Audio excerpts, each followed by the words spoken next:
If I could sit across from the version of me who was just starting to build a team, there are 10 things I would say immediately. Not theory, not best practices, but lessons learned the hard way. These are the lessons that cost me time, they cost me energy and people before I understood them. And if you're leading a team right now, they're the lessons that will either save you years or keep you stuck, repeating those same mistakes. So stay with me because one of these will hit uncomfortably close to home. Welcome, everybody, to the Leaders Leading Leaders podcast. I am your host, John Espinosa. If your goal is to build high performance teams, I'm going to use my 20 years of leadership experience to share what I have learned. So, why does this matter? Most of us don't fall from lack of effort. We fall from repeating avoidable mistakes. So, in this episode, we're going to talk about those practical leadership lessons grounded in my experience, insight into hiring, retention, and culture, and then perspective that's going to reframe common leadership struggles. So, let's get into lesson number 10. Lesson number 10. Being liked is not the same as being trusted. And early mistakes often come from confusing approval with leadership. I remember when I first was early on into leadership, and I'm not even talking about a formal title here. When I started leading a team, when I started leading others, I wanted to be liked. I wanted to be somebody who they trusted. And that is what I found, or what I thought leadership was. And it only took that first conflict, that first time that I had to talk and have that difficult conversation, that I quickly found out you can't be liked by everybody all the time. And leadership does not equate to being liked. And the lesson here, the takeaway is one day, if you're currently leading a team, if you're currently leading others, one day there's going to become a time when you have to have that difficult conversation. And it may just be with your peer that at one time, maybe you guys were individual contributors together and now you've been asked to lead the team, or now you have a business and you have to put the team above being liked. It is our responsibility as leaders to the team to make sure that they're protected. No one individual is greater than the entire team.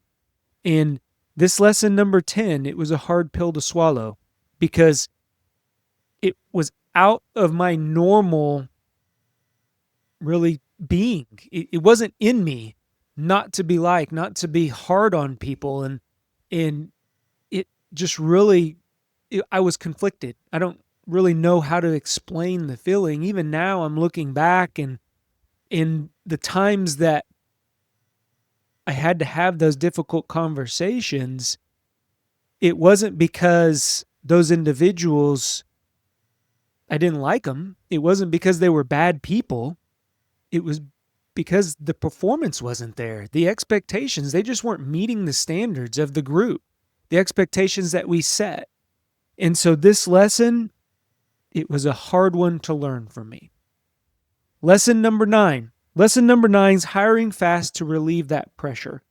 This is going to create long-term pain. And when we make urgent decisions, it clouds our judgment. Pressure creates poor fits. How many times have we ran into a situation where we lost an employee, maybe a team member?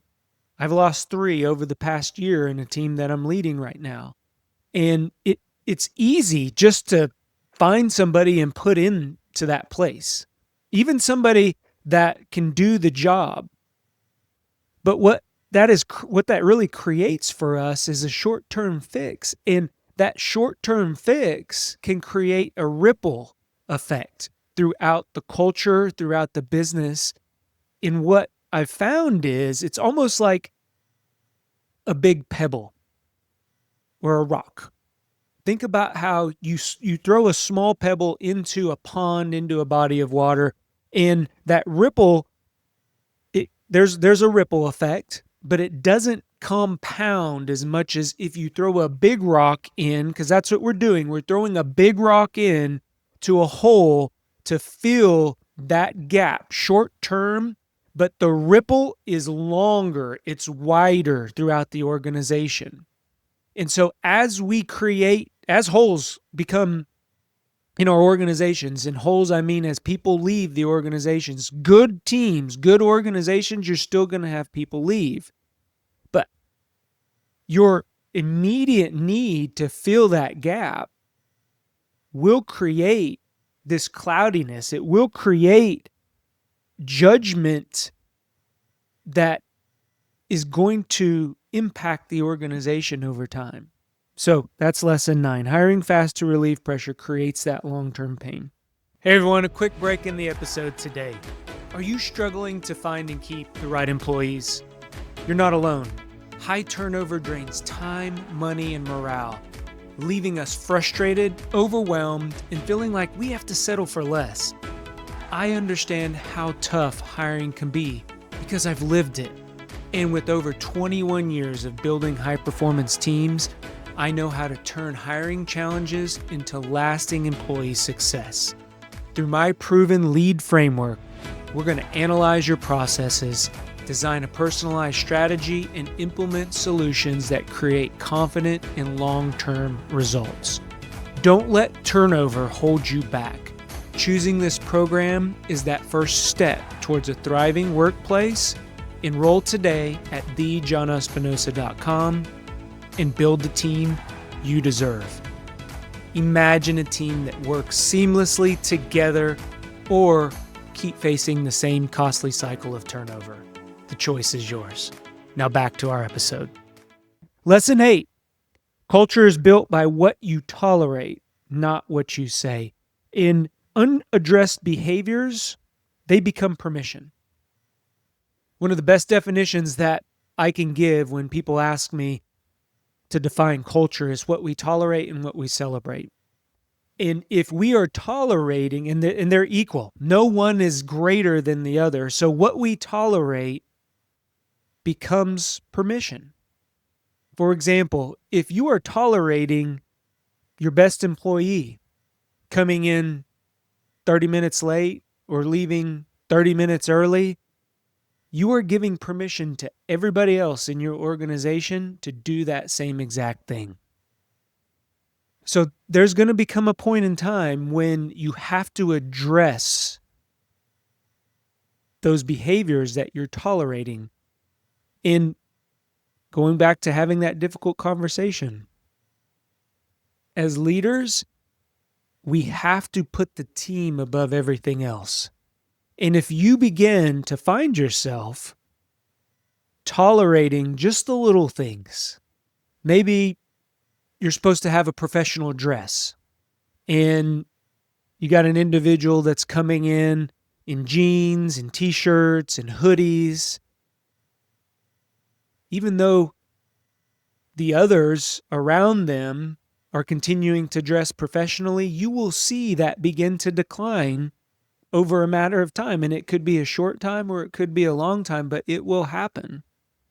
So what we tolerate becomes permission. Lesson number 8. Lesson number 7, clarity. Clarity solves more problems than motivation ever will. Most performance issues are clarity issues. And this came about when I began to try to be a motivator every day. I thought that coming in with high energy, having to give those big hoorah speeches, I call them, those coach talks. If you've ever played sports in any capacity, coaches, they're very good motivators. But for the most, motivation only lasts 13 days. So coaches, it works because you normally have an event, a competition, right, every week or maybe two times a week. So that motivation, there's always another motivation. But if you aren't playing a 15, 16 game schedule, or an 80-game schedule like they do in the National Basketball Association, guess what? That motivation, it's going to fall short. So clarity, being clear about what your expectations are, what your standards are, the vision, the mission of the organization, what's the priority, that is going to solve 99.9% of your performance issues. Whether you have a performance plan, a formal performance plan, or you're using some type of metric to measure performance, if you aren't clear on the expectations of what those key performance indicators, what happens if they're missed, what happens when they're exceeded, we begin to see those performance issues. So lesson number 7, clarity solves more problems than motivation ever will. And you're going to save a lot of energy too. Lesson number 6, the best employees don't stay for pay. They stay for growth. And development is retention. As we look across our organizations, as we look across our teams, we have to identify those individuals, our top performers, and ask them where they want to go. Where do they want to be? If we show that vested interest in those individuals, we earn their trust. We earn their commitment to us. Now, that commitment doesn't mean that they're going to work for our organization forever, but it will mean, I don't know, I got a lot of sports analogies today, but the great coaches out there, they talk about their coaching tree, and they're coaches that have served under them on their staff, or they've been a part of their team, and now they turn into head coaches. I've always said to myself, if an individual is going to leave an organization or a team that I'm leading, I want that individual, it to be a promoting opportunity. I don't ever want somebody to leave, period, but I don't want anybody to leave to take a lateral kind of move or even a downgrade just to get away from the organization that I'm leading or myself that's leading. So the best employees don't stay for pay. If you throw money at somebody to prevent them from leaving, they're going to leave anyways. It's only a matter of time. It's, again, that short fix. We're putting a short-term fix on a long-term problem. And it's all about growth. People have to understand, especially those high performers within our teams and our organizations, they have to understand how they fit into the future of the company, of the team. It's important. One, it's important for scaling. It's important for growth of the company that we're leading and the team that we're leading. Because if people see a ceiling, if they can feel that ceiling and they're hitting that ceiling, they are going to begin to look elsewhere. And so this lesson is all about development is retention. I've left organizations because I felt like I hit the ceiling. I felt like I've done all I can do within this organization. It's time for me to go spread my wings someplace else. So this lesson right here is all about development, all about allowing people the opportunity to let you know where they grow. It's not about you telling them where you think they should grow. It's simply asking the question, where do you see yourself in a year? Where do you see yourself in 2 years? How can I help you grow? How can I help you get there? How can I help you be successful? And once you have that vested interest, and they feel that, it can't just be words. You can't ask them and then turn around and continue to do the same things or not give them the opportunities that they're asking for. Because, again, going back to, we have to say what we're going to do and do what we're going to say as leaders. And leaders develop others. It's a fact that until you begin to develop others, then and only then can we call ourselves a leader. So, lesson 6, best employees don't stay for pay, they stay for growth opportunities. Lesson 5, systems protect you from your own blind spots. And consistency beats charisma. I have found that organizations, and this could be very large organizations, that begin to scale even bigger, or small organizations that want to take that next step, teams that want to build, teams that want to grow, if they don't have systems in place, they fall short. I've seen companies fold, multi-million dollar companies fold because as they begin to grow, as they begin to hire, as they begin to create new divisions or get into new markets, if they don't have the systems and processes in place, they will crumble.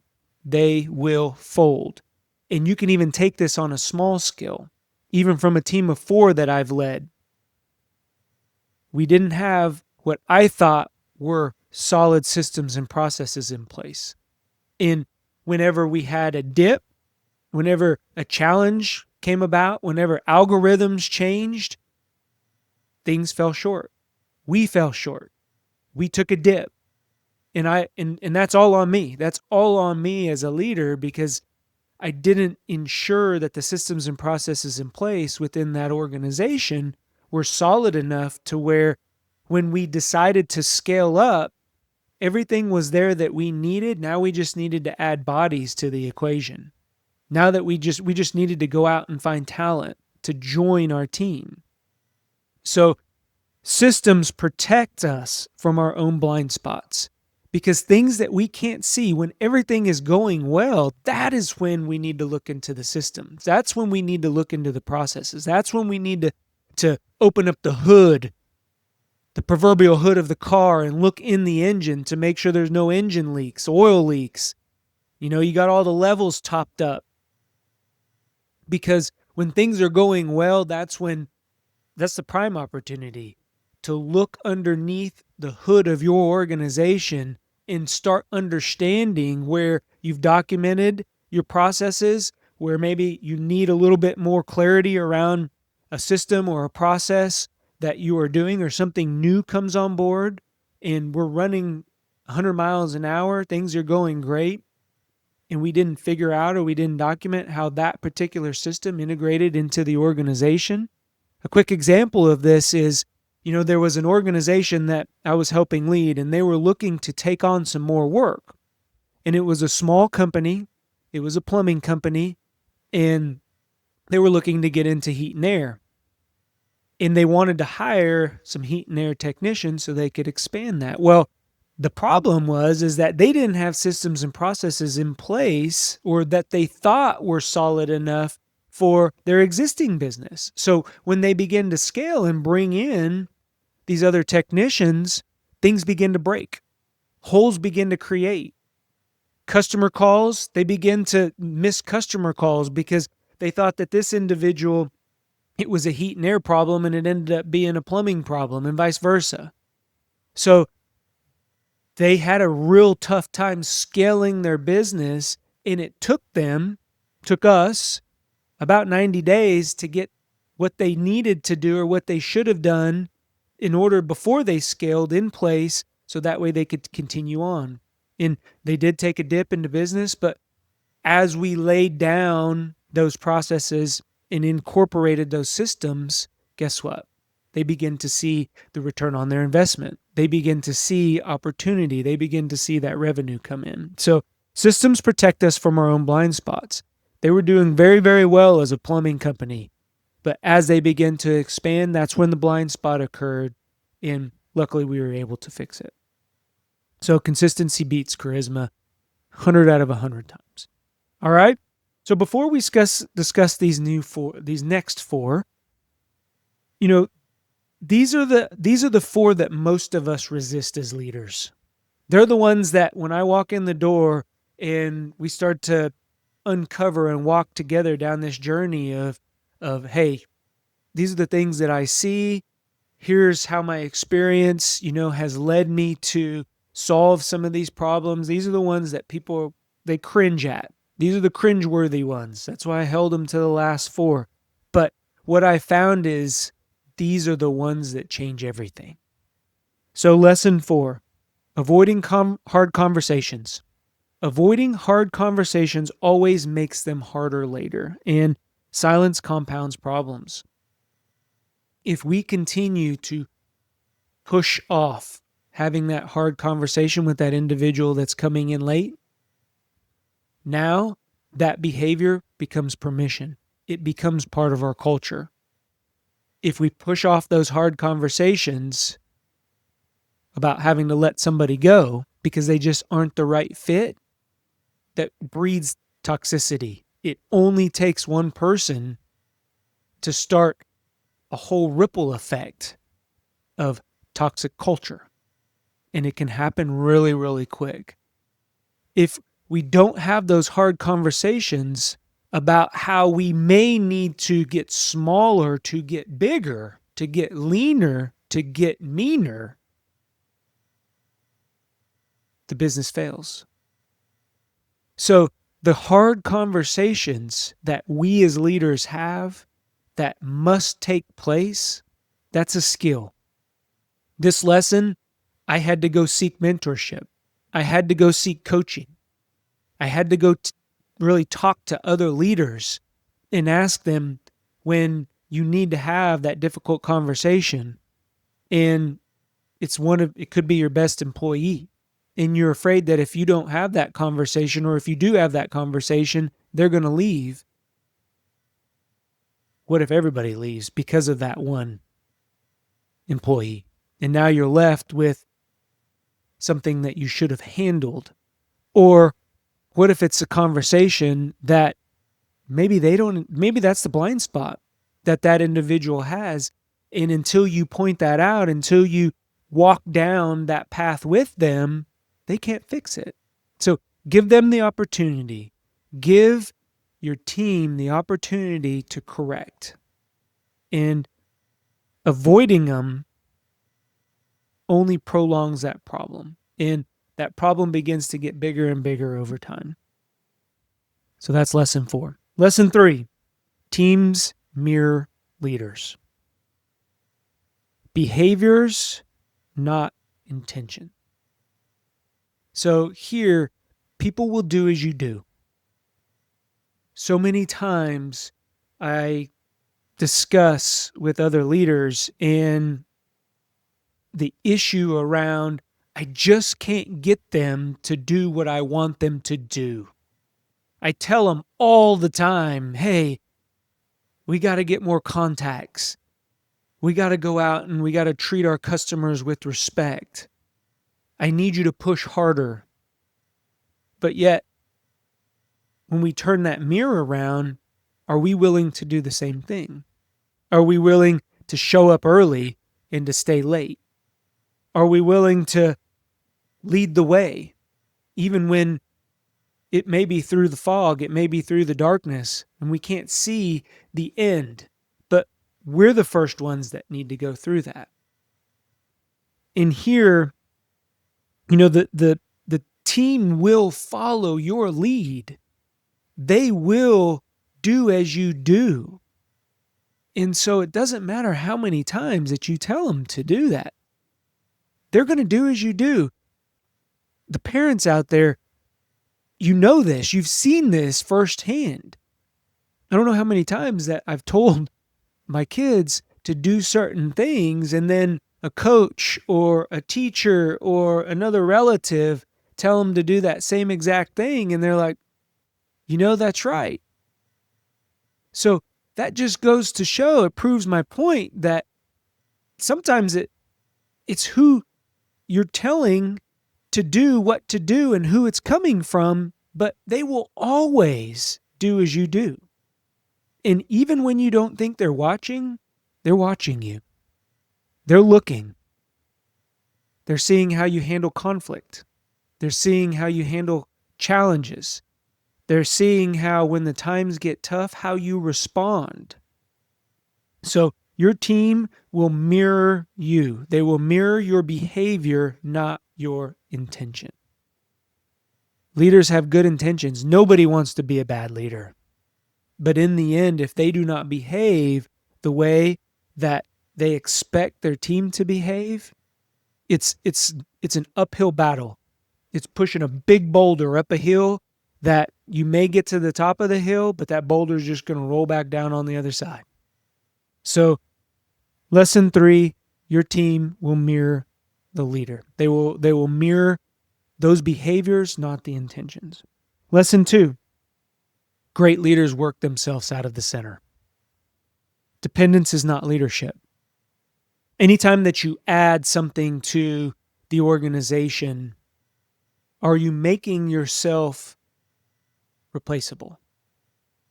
Or are you going to be the single point of failure? Because if you're the only one, as a business owner, as a leader of the team, that can accomplish that task, guess what? If something happens to you, or you need to step away from the team, just maybe even for a day or two, work stops. Decisions stop. And when you, as a leader, become the single point of failure, that's the most destructive thing that you can do.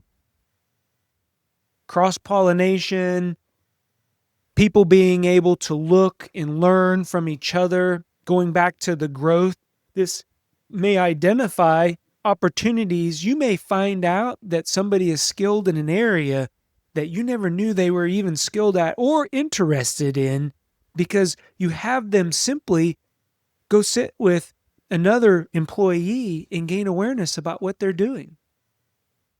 A good example of this, I was integrating a section into an existing group had 2 other sections in there. And these 2 sections of employees, they'd been together for many, many years. And I was asked to bring over and transition this 3rd section into the group. And what occurred was, it was this us versus them mentality. And so the very first thing is, I had to work us to be out of the center, because everything was coming to our section. Everything was trying to move through our section to go in and out to the other 2. So it's not just sometimes an individual, it's a team.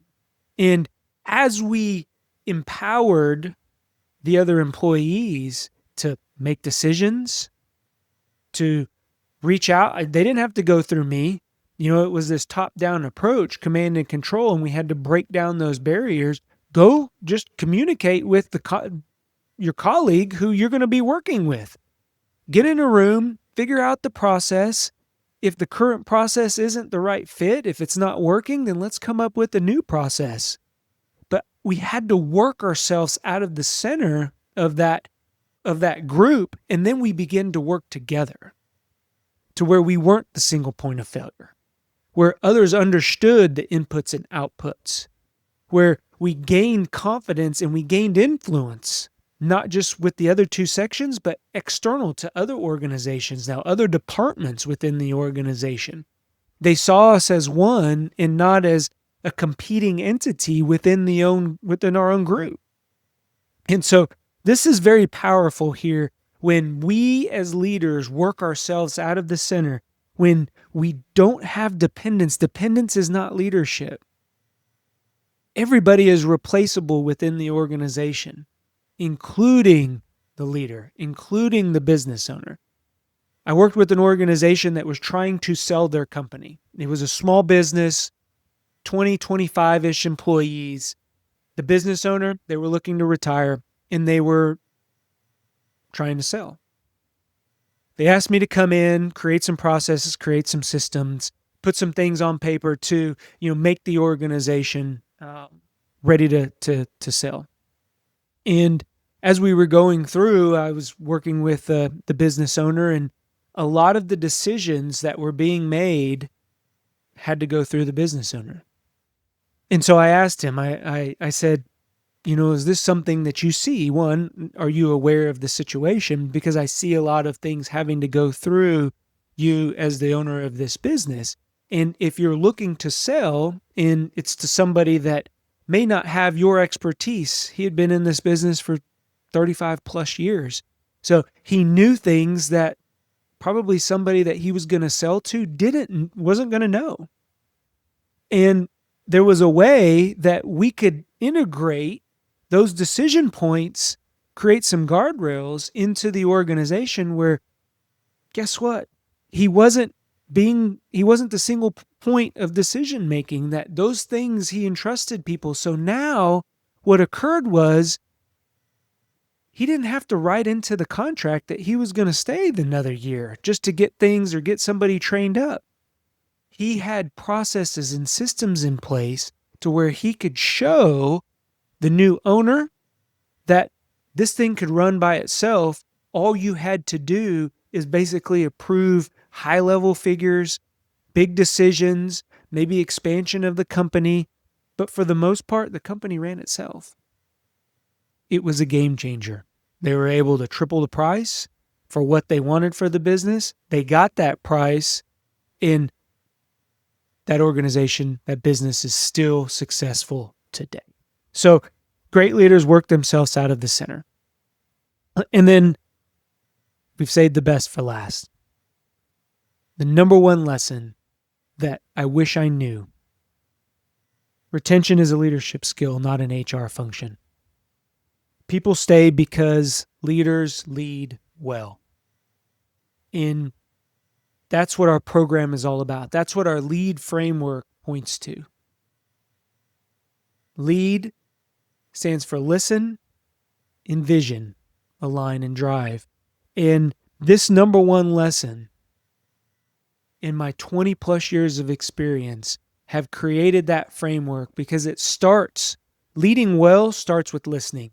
It doesn't start with telling. It doesn't start with talking. It starts with listening.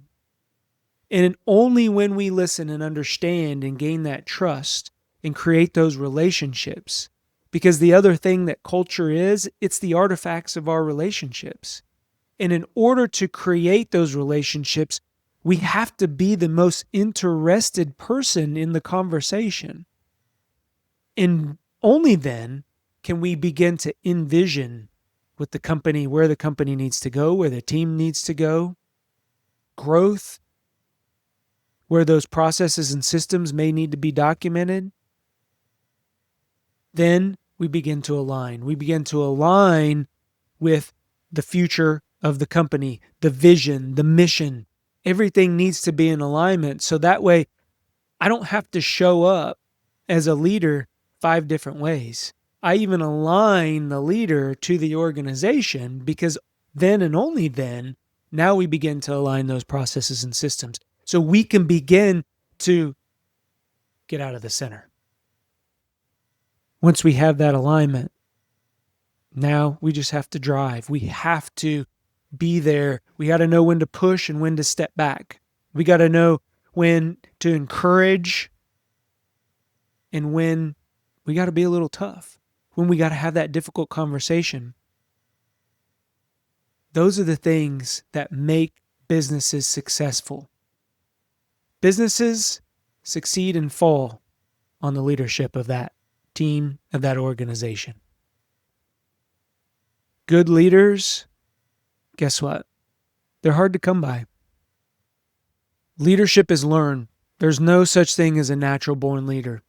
Leadership is a skill. It's a competency that we continue to work on. In these 10 lessons today, these lessons weren't learned in a book or a class. They were earned through experience, and they all point to one truth. Leadership compounds over time. You know, one thing that I want to leave everybody with is leadership mistakes are common, but it's our job not to repeat them. Clarity, systems, and growth, they're going to drive that retention that we're always seeking. And wisdom's going to shorten that learning curve. So the fastest way to grow as a leader is to learn from someone else's scars. So take these 10 lessons. And if you want help applying them to your hiring, your retention, to your leadership systems, check out our programs. Let's build a high-performance team that lasts. Go to thejohnespinosa.com, click on that program link, schedule a call. Let's have a conversation to see if I'm the right fit. I believe in you. Go be great. We'll talk to everyone on the next episode.